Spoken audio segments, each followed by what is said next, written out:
لو انت رائد اعمال او عايز تفتح بيزنس بس مش عارف ورق الشركه بيتعمل ازاي او ايه نوع الشركه اللي ممكن يبقى مناسب. لو بقالك مده شغال في البيزنس بتاعك ودلوقتي قررت تتوسع بس مش عارف ايه الشكل القانوني اللي ممكن ينفعك. نويت تفتح مشروع ومعاك ناس هتشاركهم بس مش عارف تضمن حقوقك ازاي وكمان تضمن حقوقهم. سمعت عن انواع شركات كتير بس مش عارف ايه المزايا والعيوب بتاعت كل نوع. قدامك فرصة ذهبية إنك تتعامل مع شركة وتقدم لهم خدماتك ومنتجاتك، بس طلبوا منك بطاقة ضريبية وأنت مش عارف يعني إيه بطاقة ضريبية؟ سمعت مصطلحات زي الممول، منشأة فردية، شركة توصية بسيطة، شركة تضامن، شركة ذات مسؤولية محدودة، شركة مساهمة، بس مش عارف دول إيه؟ يبقى خليك معانا في الفيديو ده وهنبدأ دلوقتي.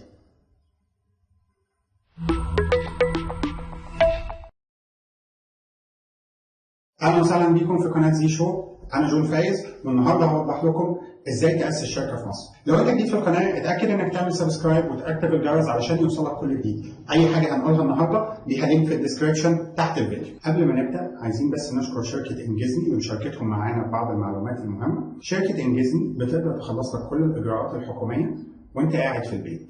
ليها اكثر من 50 فرع على مستوى الجمهوريه وليها كمان فروع في بعض سفاراتنا في الدول العربيه. هتلاقوا لينك ليهم في الديسكربشن وضح ارقام تليفوناتهم والموقع بتاعهم. في بدايه التفكير في موضوع تاسيس الشركه الناس بتروح للمحامي او المحاسب القانوني يقوم يسالهم ايه نوع الشركه اللي انت عايز تاسسها. المشكله ان الشخص ما بيبقاش عارف اصلا ايه نوع الشركه المناسب ليه او ايه نوع الشركه المناسب للبيزنس بتاعه او حتى ايه نوع الشركه المناسب للشركاء اللي معاه. وده بيخلي ناس كتير قوي تغلط في ان هي تاسس الشركه بنوع معين وبعد فتره بيكتشف ان النوع ده ما كانش مناسب للبيزنس بتاعه وبيبقى عايز ان هو ينقل من نوع الشركه ده لنوع الشركه التاني المناسب ليه، بس بيكتشف انه عمليه التحويل من شركه الى اخرى او من نوع شركه الى نوع اخر عمليه صعبه جدا جدا جدا، وبيبقى مضطر انه يقفل الشركه القديمه يفتح الشركه الجديده بالنوع الجديد. وده بيبقى اسهل له كتير جدا من ان هو يحول من نوع للتاني، بس المشكله انه بيبقى خسر جزء كبير جدا جدا من تاريخ شغله في الشركه مع قفله للشركه القديمه. حاجات كتير جدا جدا بتواجه رائد الاعمال في بدايه مشواره واحنا هنكون معاكم علشان نوضحها. في بدايه الموضوع لما هتروح للمحامي او للمحاسب القانوني هو هيكلمك بلغته وهيسميك الممول، وهي دي نفس اللغه اللي بيستخدموها في السجل التجاري والبطاقه الضريبيه وبيطلقوها عليك كصاحب عمل. عشان بس لما تسمع الكلمه ما تستغربش. تاسيس الشركات في مصر بيبقى نوعين، يا اما بتاسس شركه لوحدك ودي بيبقى اسمها منشاه فرديه، يا اما بتاسس شركه مع ناس تانيين ودي اللي بيسموها شركه. والشركات في مصر بيقسموها نوعين، يا اما شركات اشخاص يا اما شركات اموال. المهم انه الشركات دي بتتبع نوعين من القوانين في مصر، يا اما قانون رقم 159 التابع لوزاره الماليه يا اما قانون 72 اللي تابع لوزاره الاستثمار. ايه الفرق بين القانونين؟ مش مهم. المهم تبقى عارف انه الدوله عملت قانون الاستثمار علشان تشجع رواد الاعمال واصحاب البيزنس في ان هم ياسسوا الشركات بتاعتهم بداخل مصر تابع لوزاره الاستثمار، علشان ده بيبقى فيه حوافز كتير واعفاءات كتير اللي بتساعد رواد الاعمال او بتساعد البيزنس في ان هو يكمل، وده طبعا بيبقى له مردود اقتصادي على الاقتصاد بتاع الدوله. علشان نبسط الفكره خلينا نشوف مع بعض الرسمه. بالنسبه لشركات الاشخاص دي ممكن تبقى منشاه فرديه، شركه تضامن، شركه توصيه بسيطه او شركه محصل. ودي بيسموها شركات الاشخاص علشان هي بتتاسس باسمك، ما بيبقاش في فصل بين ذمتك الماليه وذمه الشركه. يعني ايه الكلام ده؟ هنعرف كمان شويه. اما بالنسبه لشركات الاموال دي بتبقى يا اما شركه ذات مسؤوليه محدوده او شركه مساهمه او شركه توصيه بالاسهم، ودي بيبقى لها شخصيه اعتباريه منفصله تماما بذمتها الماليه عن ذمه صاحبها الماليه. والنوعيات دي من الشركات هنشوفهم في فيديو تاني. خلينا نعرف في الكومنتس اذا كان الشكل اللي فات ده بيوضح الانواع الاساسيه من الشركات، وقولوا لنا كمان ايه النوع اللي انتم مؤسسين بيه او ايه النوع اللي انتم بتفكروا تاسسوا بيه وايه نوع البيزنس بتاعه، وهل يا ترى النوع ده مناسب ليكم ولا كنتم محتاجين تغيروا. نبدا الاول بالمنشاه الفرديه ودي بيأسسها شخص واحد. انت الشخص ده لازم يبقى فوق ال 21 سنه علشان الدوله بتسميه شخص طبيعي وتسمي الشركه باسمك.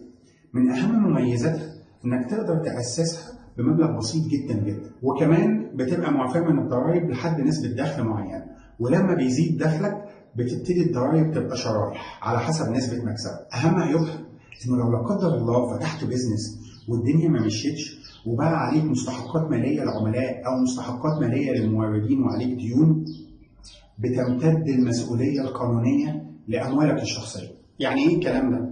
يعني فتحت بيزنس ب 10000 جنيه، اشتريت بضاعه ب 30000 جنيه، ربنا ما وفقكش ما بعتش حاجه، بقى عليك 20000 جنيه ديون للموردين، يقدروا يقضوك وياخدوا الفلوس من فلوسك الشخصيه اللي موجوده في البنك، او يحجزوا على ممتلكاتك زي عربيه زي شقه علشان ياخدوا باقي فلوسهم، وممكن توصل كمان لدرجه ان هم يشتروا افلاس. نيجي بقى لشركه التضامن، ودي من اسمها كده شركه، يعني بيأسسها 2 أو أكتر، يبقى في بينهم وبين بعض عقد، وبيروحوا يسجلوا الشركة في السجل التجاري، أو بيوكلوا محامي أو محاسب قانوني علشان يسجلها لهم، سواء تابع لقانون وزارة المالية أو تابع لقانون وزارة الاستثمار زي ما قلنا قبل كده. وفي شركة التضامن بيبقى كل الشركاء متضامنين. يعني إيه متضامن؟ يعني كل الشركاء ليهم حق الإدارة والتوقيع على أي حاجة في الشركة، أو كلهم ممكن يعملوا توكيل لشخص معين هو اللي يقوم بالإدارة والتوقيع. بس ناخد بالنا إنه زيها زي المنشأة الفردية بالظبط. يعني لو لا قدر الله فتحنا بيزنس وبقى علينا مديونيات، تمتد المسؤولية القانونية للأموال الشخصية بتاعت كل الشركاء المتضامنين. يعني كمثال، فتحنا البيزنس اللي ب 10000 جنيه، خدنا قرض من البنك ب 30000 جنيه، علينا 20000 جنيه عشان ما بعناش حاجة أو خسرنا الفلوس، يجي البنك يحجز على كل الشركاء المتضامنين او يرفع قضيه ياخد فلوسه من كل الشركاء المتضامنين. وكمان لو انا عايز ابيع نصيبي ما ينفعش ابيعه لاي حد، لازم الاول اعرضه على كل الشركاء اللي موجودين معايا في الشركه، او يشتريه حد هم موافقين عليه. اما بقى شركه التوصيه البسيطه، لو انت وصاحبك عايزين تفتحوا بيزنس مع بعض، بس صاحبك ده ممكن يبقى شغال في حته تانية او مش عايز يبقى له علاقه باداره الشركه والتوقيع على الورق والتشغيل واي حاجه، هو عايز يحط فلوس وخلاص، فبتعملوا شركه اسمها شركه توصيه بسيطه. وفي الحاله دي صاحبك بيبقى شريك موصي وانت بتبقى شريك متضامن. فاي شركه توصيه بسيطه لازم يبقى على الاقل في 1 شريك متضامن و1 شريك موصي. بعد كده اي عدد من الشركاء الموصيين او اي عدد من الشركاء المتضامنين مفيش مشكله، بس على الاقل 1 موصي 1 متضامن. الشريك الموصي ده ما بتمتدش المسؤوليه القانونيه لاي حاجه من فلوسه الشخصيه، انما الشريك المتضامن ده اللي بيشيل المسؤوليه كلها. يعني لو لا قدر الله نفس المثال اللي فات بتاع ان احنا فتحنا بيزنس ب 10000 جنيه او علينا ديون او علينا فلوس للموردين، يقدروا يرجعوا على الشريك المتضامن عشان ياخدوا فلوسهم منه، بس ما يقدروش يرجعوا على الشريك الموصي علشان ياخدوا فلوسهم منه. الشكل ده مشهور جدا جدا بين الناس اللي شغالين في القطاع العام وموظفين الحكومه، لانه موظف الحكومه تابعا للقانون ما يقدرش يأسس منشأة فردية باسمه ولا يقدر يكون شريك متضامن، ولكن يقدر يكون شريك موصي. والميزه كمان انه ممكن الشريك الموصي ده يكون اقل من 18 سنه. اما بالنسبه لشركه المحصه فده نوع مش مشهور قوي، وبيتعمل عباره عن عقد بين الشركاء بيتسجل في المحكمه، وبينتهي العقد ده بمجرد انتهاء العلاقه او بمجرد انتهاء العمل اللي بين الشركاء. وفي الحاله دي بيبقى الغرض من الشركه انها تبقى معروفه بين الشركاء بس. طيب ايه هي الاوراق اللي انا ممكن احتاجها علشان اسجل منشاه فرديه؟ الاول هتحتاج عقد ايجار، ايصال كهرباء يكون جديد، هتاخد الاثنين دول وتطلع على الشهر العقاري وتعمل حاجه اسمها اثبات تاريخ على عقد الايجار. بعد كده هتاخد عقد الايجار اللي عليه اثبات تاريخ، وصل الكهرباء، وصوره البطاقه بتاعتك، ما تنساش تصورها كتير، وتطلع على مصلحه الضرائب. هتاخد من مصلحه الضرائب حاجه اسمها الخطاب الضريبي، ده حاجه كده مؤقته على بال لما البطاقه الضريبيه تطلع. هتاخد كل الورق ده بعد كده وتطلع على الغرفه التجاريه علشان تقدم على تصريح مزاوله المهنه او ترخيص مزاوله المهنه. طلع ترخيص مزاوله المهنه، تاخد الورق ده كله وتطلع على السجل التجاري علشان تسجل الشركه. ولو تصادف ان عندك موظفين، بعد لما تخلص السجل التجاري هتاخد الورق ده وتطلع على مصلحه التامينات الاجتماعيه علشان تسجل الشركه والموظفين. لو انت بقى هتعمل شركه تضامن او شركه توصيه بسيطه، بيزيد على كل الورق اللي قلناه قبل كده هو ان انت يبقى معاك عقد بين الشركاء.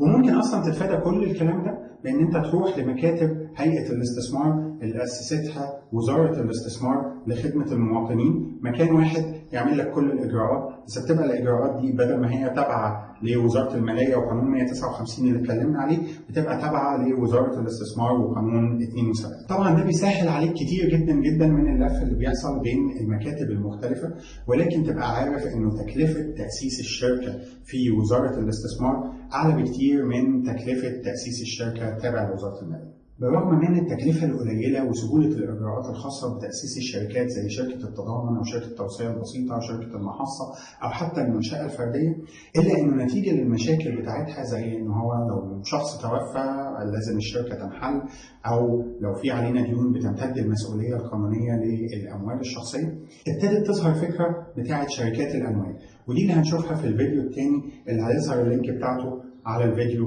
فوق دلوقتي. وبما انك وصلت لحد المرحله دي من مشاهده الفيديو، فانا هقول لك على البونص بتاع النهارده، وهو انك لو بتاسس شركه في مجال تكنولوجي او في بعض المجالات المعينه بتبقى محتاج حاجه اسمها تصريح امني.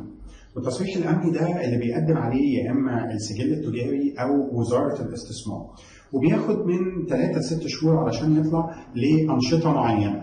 بس في خلال الفتره دي ممكن بتاخد تصريح بمزاوله النشاط لحين صدور التصريح الأمني. وبكده نكون خلصنا حلقة النهارده. لو عجبك الكلام ما تنساش تعمل لايك وشير للفيديو عشان يوصل لأي حد تاني ممكن يستفيد، ولو حابب يوصلك كل جديد اعمل سبسكرايب وشغل الجرس، وما تنساش تكتب لنا في الكومنتس ايه نوع الشركة اللي انت مؤسسها او ناوي تأسسها، ولو في اي أسئلة اكتبها لنا وهنحاول نرد عليك.